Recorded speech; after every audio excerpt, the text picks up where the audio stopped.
हाती घेण्याची मी घोषणा करतो। अध्यक्ष महोदय, हे भाषण करताना माझे मन अत्यंत जड झाले आहे। सर्वाधिक वेळा उपमुख्यमंत्रीपद आणि दीर्घकाळ वित्त विभागाची धुरा सांभाळलेले राज्याचे लाडके नेते माननीय अजितदादा पवार आज आपल्यात नाहीत। त्यांच्या जाण्याने राज्याच्या सार्वजनिक जीवनात आणि प्रशासनात कधीही भरून न निघणारी मोठी पोकळी निर्माण झाली आहे। त्यांनी एकूण 11 वेळा राज्याचा अर्थसंकल्प मांडला। अजितदादा व अर्थसंकल्प हे नाते दृढ झाले होते। त्यांच्या करड्या शिस्तीमुळेच महाराष्ट्राची वित्तीय स्थिती कठीण काळातही स्थिर राहिली।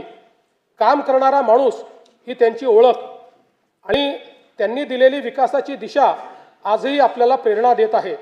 त्यांना श्रद्धांजली म्हणून सर्व मान्यवरांची चर्चा करून त्यांच्या व्यक्तिमत्वाला साजेसे भव्य स्मारक उभारण्यात येईल।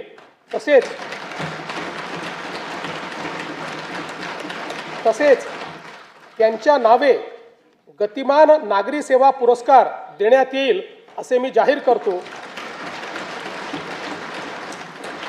दिवंगत अजितदादांच्या स्मृतींना आजचा हा अर्थसंकल्प मी समर्पित करतो।